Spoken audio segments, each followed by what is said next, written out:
Hello friends, this side DK Jha, chemistry faculty. You are most welcome on NEET examination 2024 batch. Today we are going to discuss about chemical bonding with complete perspective for NEET examination 2024. दोस्तों जैसे कि आप लोग जानते हो कि कल की क्लास में लास्ट वीडियो लेक्चर में मैंने हाइब्रिडाइजेशन निकालने का मेथड बताया था और वो जो मेथड था वो क्या था कि H equal to 1/2 V plus M minus C plus A. जिन्होंने ये वीडियो नहीं देखा है वो पीछे वाले वीडियो जाकर के देख लेना। आज मैं एक शॉर्टकट बताने जा रहा हूं। अच्छा, शॉर्टकट के पीछे कोई लॉजिक नहीं होता, तो लॉजिक मत पूछना कि इसके पीछे लॉजिक क्या होता है। शॉर्टकट में कोई लॉजिक नहीं होता। आज एक मैं शॉर्टकट बता रहा हूं। शॉर्टकट, इस शॉर्टकट में मतलब ट्रिक्स, इसके पीछे कोई लॉजिक काम नहीं करेगा। सिंगल बॉन्ड को क्या मानेंगे? सिग्मा। सिंगल बॉन्ड वैसे भी सिग्मा ही होता है।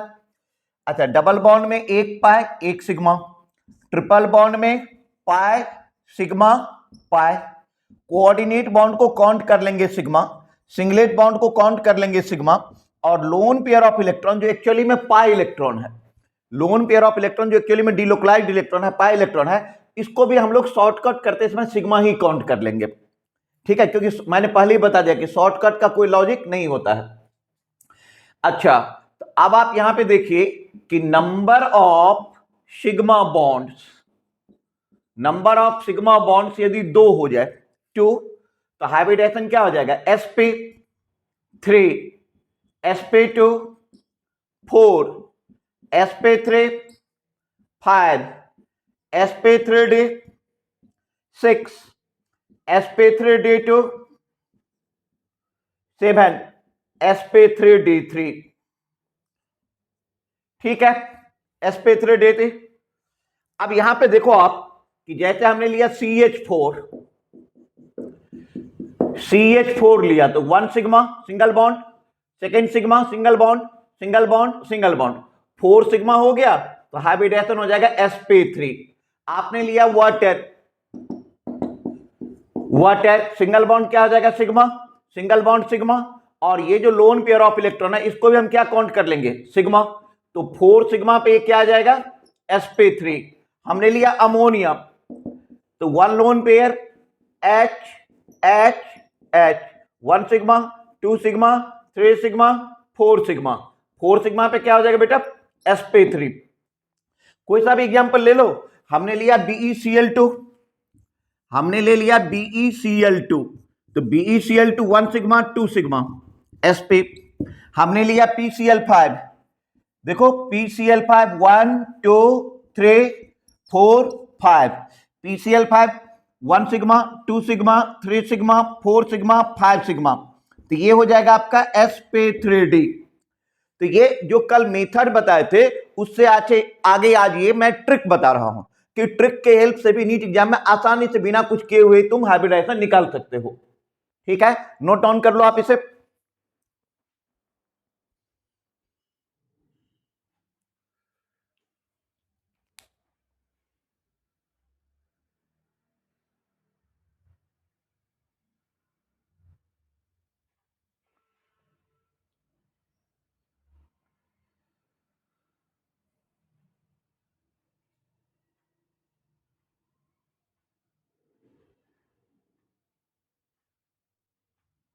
हो गया नोट डाउन?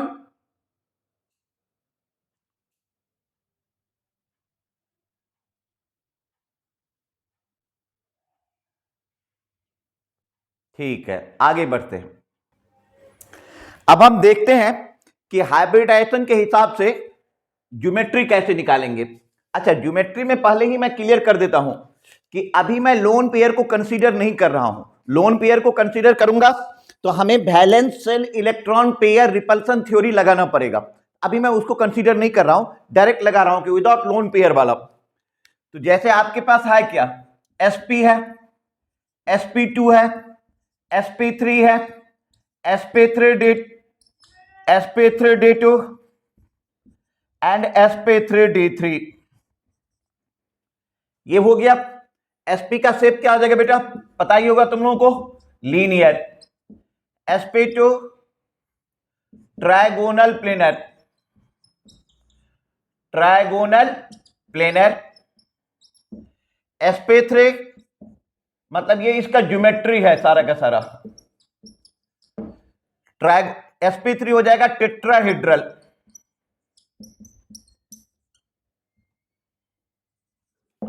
sp3 टेट्राहेड्रल, ठीक है। उसी तरह से sp3d आ जाएगा तुम्हारा ट्रायगोनल बाय पिरामिडल। ये हो जाएगा आपका trigonal bipyramidal. Trigonal bye pyramidal.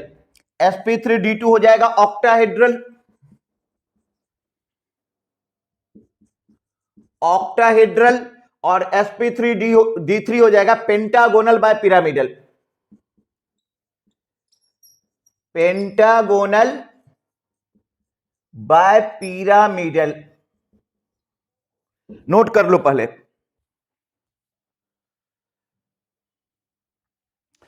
तो sp हो गया linear, sp2 trigonal planar, sp3 tetrahedral, sp3d trigonal bipyramidal, sp3d2 octahedral और sp3d3 ये हो गया तुम्हारा पेंटागोनल बाय पिरामिडल।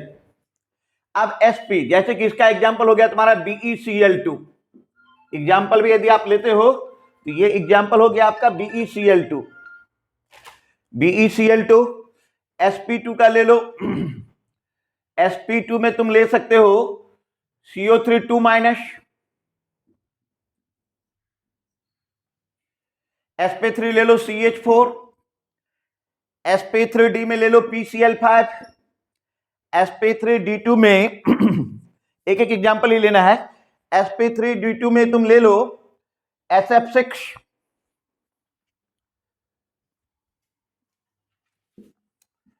ये ले लो SF6, ये हो जाएगा IF7 और CO3 2 माइनस। इससे अच्छा है कि तुम ले लो BCl3, BF3, CO3 2 माइनस। काफी सारे एग्जांपल है जो आगे मैं बताने जा रहा हूं। तो sp का शेप क्या हो गया? Linear. sp2 trigonal planar, sp3 tetrahedral, sp3d trigonal bipyramidal, sp3d2 octahedral और sp3d3 pentagonal bipyramidal. Note down करें आप इसे।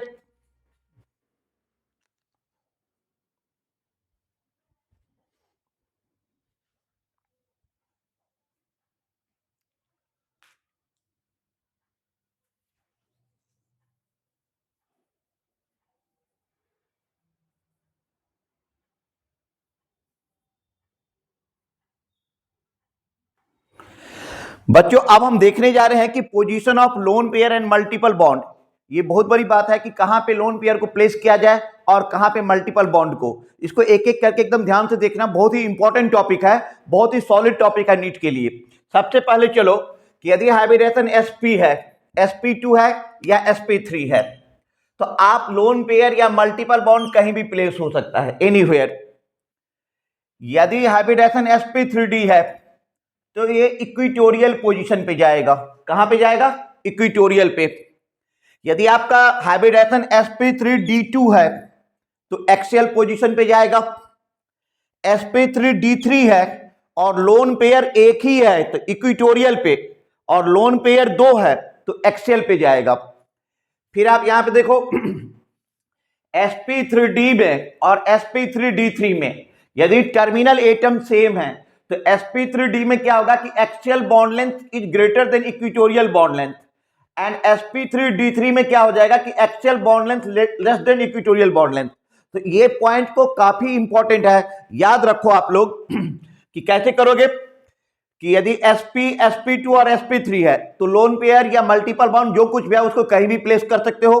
In case of sp3d it will be placed at equatorial position. sp3d2 axial, sp3d3 lone pair एक है equatorial, lone pair दो है axial. sp3d में क्या है और sp3d3 में टर्मिनल एटम यदि सेम है तो axial bond length greater than equatorial bond length, और यहां पे axial bond length less than equatorial bond length. Note down.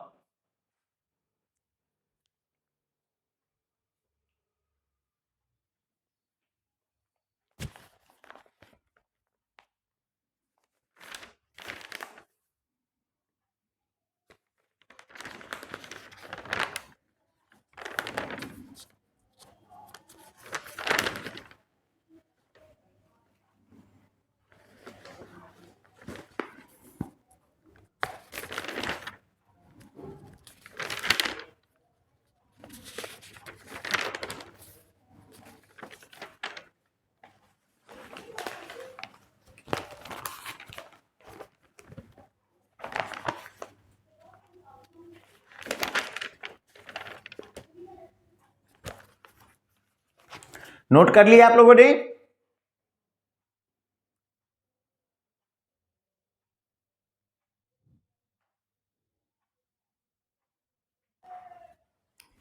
बच्चों आज हम डिस्कस करने जा रहे हैं आगे फाजान्स रूल की, पोलराइजेशन की एंड पोलराइजिबिलिटी की।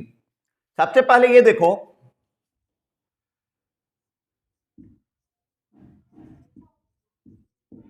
फाजान्स रूल, पोलराइजेशन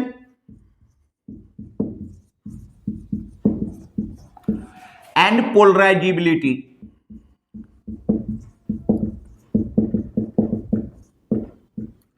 ये तीनों टॉपिक मैं यहां पे कवर करने जा रहा हूं।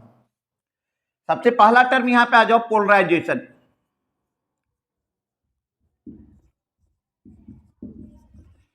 पोलराइजेशन क्या होता है कि कैटायन जिस पावर से एनायन को अपने तरफ अट्रैक्ट करता है, that is called polarization. Cation जिस पावर से एनायन को अपनी तरफ अट्रैक्ट करता है, दैट इज कॉल्ड पोलराइजेशन। और एनायन जिस पावर से कैटायन की तरफ अट्रैक्ट होता है, दैट इज कॉल्ड पोलराइजिबिलिटी। तो पोलराइजेशन हो गया capacity of an ion. Ion में यहां पे ले लो cation. Capacity of an ion to attract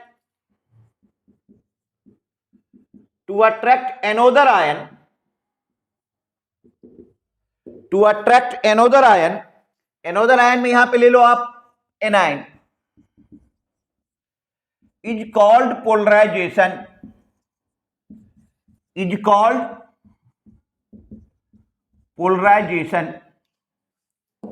ठीक। कैटायन जिस पावर से, जिस तरीके से एनायन को अपने तरफ अट्रैक्ट करेगा, दैट इज कॉल्ड पोलराइजेशन। अब सेकेंड पॉइंट यहां पे हमारे पास है पोलराइजिबिलिटी।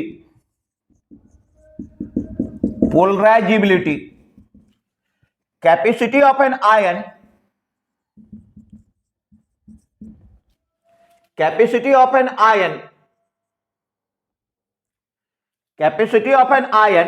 यहां पे आयन का मतलब हो गया anion.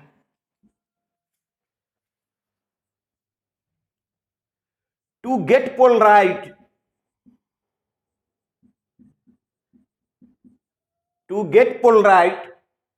capacity of an ion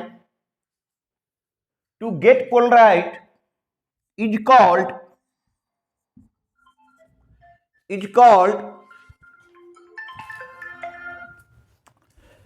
polarizability।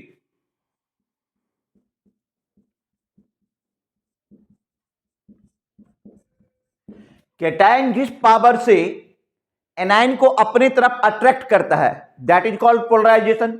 और एनायन जिस पावर से कैटायन की तरफ अट्रैक्ट होता है, दैट इज कॉल्ड पोलराइजिबिलिटी। तो वो आपका पोलराइजिबिलिटी हो जाता है, that is called polarisability. Note कर लो बेटा।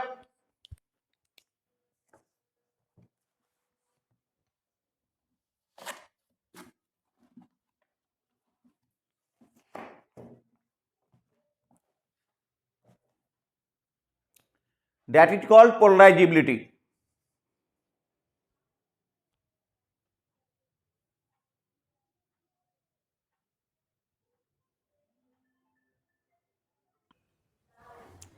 अब हम बात करेंगे फाजान्स रूल की।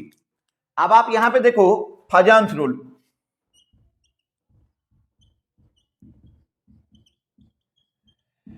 क्या होता है कि दुनिया में कोई भी चीज 100% नहीं होता है। कोई 100% ऑनेस्ट नहीं हो सकता, कोई 100% बेईमान नहीं हो सकता, कोई 100% बदमाश नहीं हो सकता, कोई 100% अच्छा आदमी नहीं हो सकता। उसी तरह से कंपाउंड में क्या है कि कोई भी कंपाउंड हर एक 100% आयनिक नहीं हो सकता, कोई भी कंपाउंड हर एक 100% कोवेलेंट नहीं हो सकता। हर एक आयनिक कंपाउंड में कोवेलेंट का कैरेक्टर है, हर एक कोवेलेंट कंपाउंड में आयनिक बॉन्ड का कैरेक्टर है। अब जो कैरेक्टर डोमिनेट कर रहा है वो उसके नाम से जाना जाता है। तो फाजान्स रूल क्या है, यहां पे मैं आपको बता रहा हूं। Favourable condition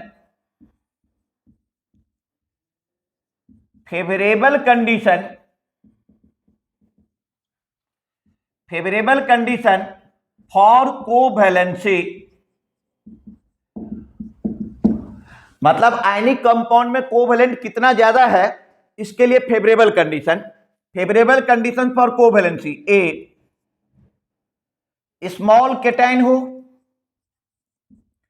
small cation, B large anion, large anion, C high charge on cation, high charge on cation, और high polarisability,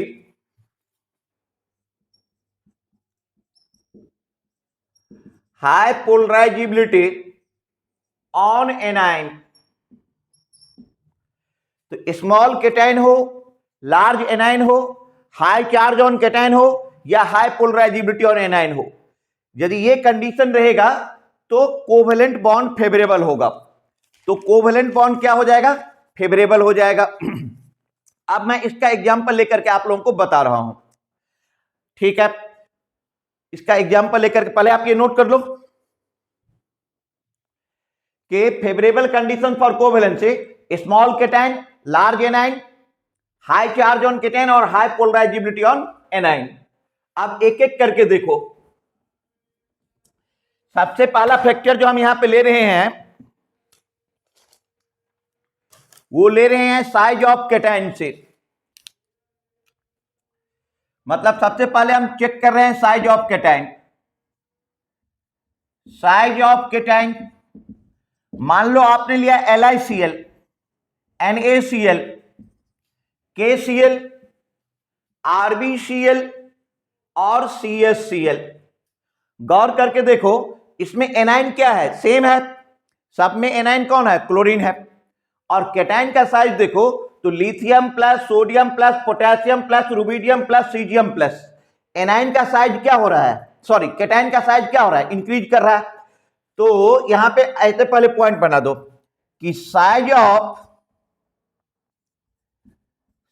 of anion is constant, सब में क्लोरीन ही है। Second point, size of cation increases, size of cation increases.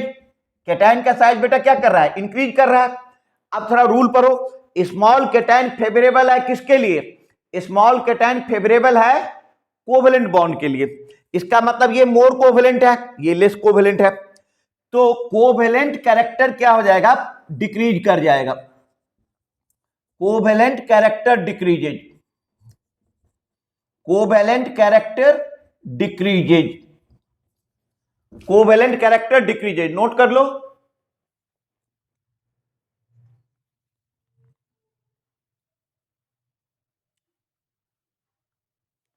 अच्छा, covalent character decrease करेगा तो जाहिर सी बात है आयनिक कैरेक्टर क्या करेगा?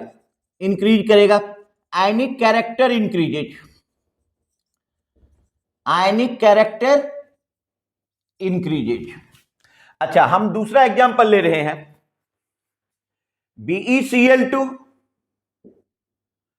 MgCl2, CaCl2, SrCl2,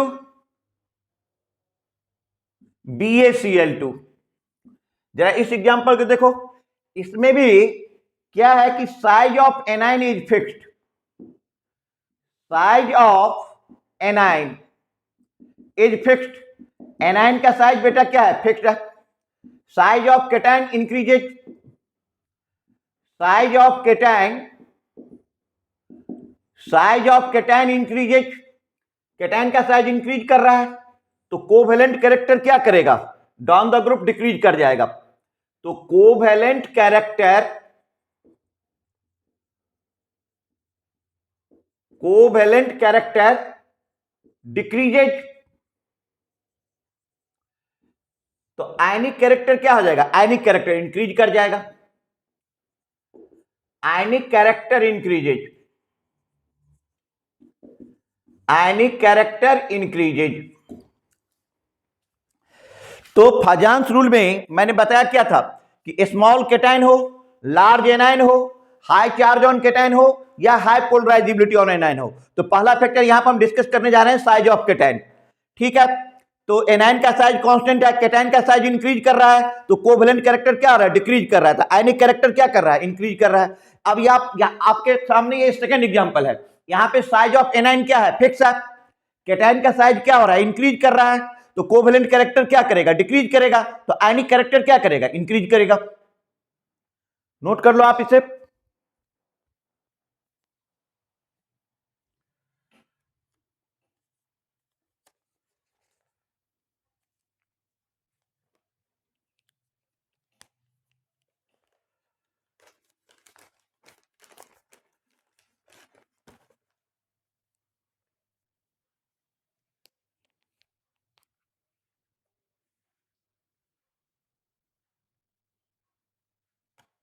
ठीक है, तो ये हो गया फर्स्ट फैक्टर। अब आ जाओ second factor, size of anion पे।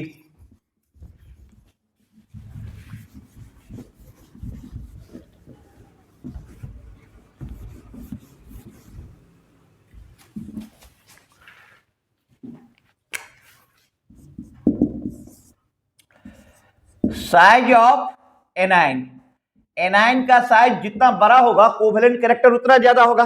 अब ये देखो CaF2, CaCl2, CaBr2, CaI2, इसमें आप क्या देख रहे हो कि साइज ऑफ कैटायन जो है तो फिक्स है। Size of cation, size of cation is constant, size of anion increases, size of anion increases. A9 का साइज क्या कर रहा है, इंक्रीज कर रहा है, और एनाइन का साइज बेटा इंक्रीज करेगा तो कोवेलेंट कैरेक्टर क्या करेगा, बोलो, कोवेलेंट कैरेक्टर क्या करेगा, इंक्रीज करेगा। आप यहां से लिख सकते हैं कि covalent character, covalent character increases, covalent character increases. इसका यह भी तो मतलब हो गया कि आयनिक कैरेक्टर डिक्रीजेज, आयनिक कैरेक्टर डिक्रीजेज, आयनिक character decreases. Note down.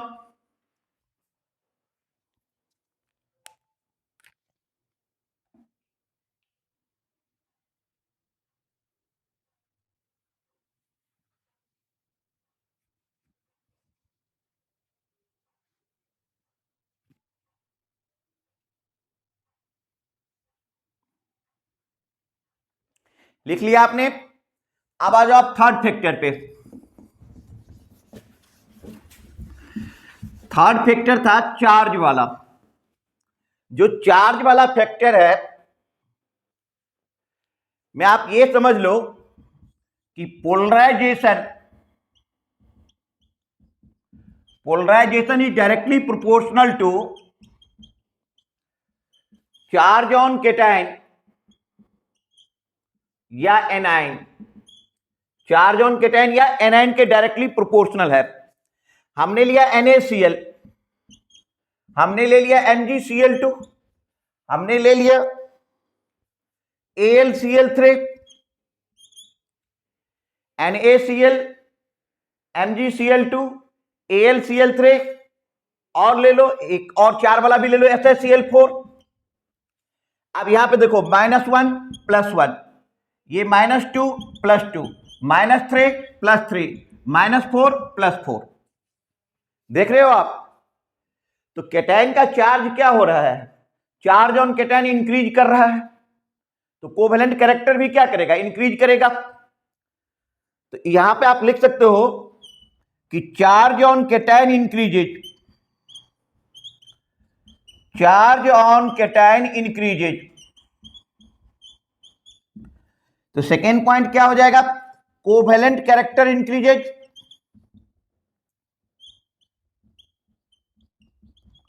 Covalent character increases. तो थर्ड पॉइंट हो जाएगा आयनिक कैरेक्टर डिक्रीजेज,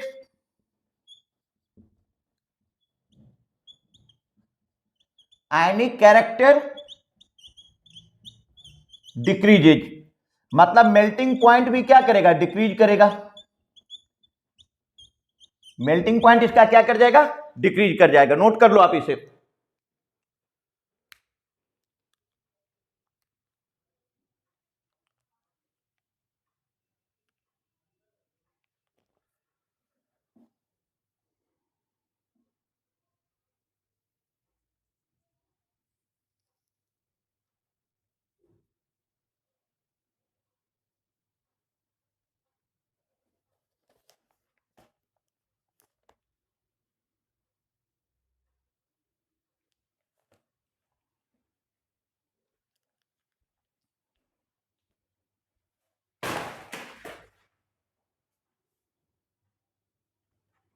अब देखो हमने कुछ एग्जांपल लिया है, SnCl4 SnCl2। तो आप सबसे पहले ये देख लो कि ये जो एग्जांपल है SnCl4, ये -4 ये +4, ये -2 ये +2, तो Sn4 पॉजिटिव और ये है Sn2 पॉजिटिव। तो हाई चार्ज ऑन कैटायन, तो ये ज्यादा क्या हो जाएगा, कोवेलेंट। तो ये हो जाएगा कम कोवेलेंट, मतलब ज्यादा आयनिक। तो Sn4 प्लस Sn2 प्लस में Sn2 प्लस का मेल्टिंग पॉइंट ज्यादा होगा। यहां पे लिख देता हूं melting point order, melting point order. अच्छा यहां पे देख लो -2 +2 -6 +3, तो यहां पे Fe3 पॉजिटिव और ये Fe2 positive. Melting point increase कर रहा है, मेल्टिंग पॉइंट इंक्रीजेज। यहां पे है Pb -4 +4 -2 +2, तो Pb4 प्लस और Pb2 positive, melting point increase कर रहा है, मेल्टिंग पॉइंट इंक्रीज कर रहा है। तो मेल्टिंग पॉइंट क्यों इंक्रीज कर रहा है, क्योंकि जो चार्ज है, जितना ज्यादा चार्ज है उतना ज्यादा कोवेलेंट कैरेक्टर है। तो कम चार्ज वाला क्या है, आयनिक कैरेक्टर है। तो आयनिक कैरेक्टर बढ़ रहा है तो मेल्टिंग पॉइंट इंक्रीज कर रहा है। ये आप नोट कर लें।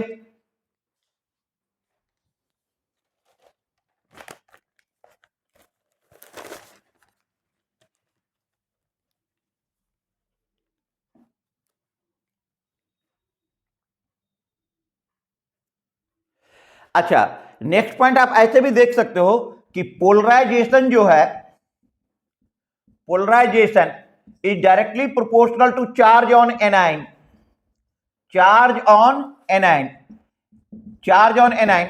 जैसे आपने लिया F माइनस, आपने लिया O2 माइनस, आपने लिया N3 माइनस। यहां पे एक नेगेटिव चार्ज है, यहां पे दो नेगेटिव चार्ज है, यहां पे तीन नेगेटिव चार्ज है। देख रहे हो आप, एक नेगेटिव चार्ज, दो नेगेटिव चार्ज और तीन नेगेटिव चार्ज। तो जिसपे जितना ज्यादा नेगेटिव चार्ज है, तो चार्ज इंक्रीज कर रहा है तो कोवेलेंट कैरेक्टर भी क्या करेगा, इंक्रीज करेगा। तो charge increases, charge increases, covalent character increases, covalent character increases. मतलब यदि इसको हम कंपाउंड में ले लें, पहले ये लिख लो, charge increases, covalent character increases. तो सबसे ज्यादा कोवेलेंट कैरेक्टर किसका हो जाएगा, नाइट्रोजन का। मतलब ए अल्युमिनियम के साथ लगा दो तो AlN, Al2O3, AlF3। तो यहां पे तुम लिख सकते हो कि covalent character decreases, covalent character decreases. Note कर लो।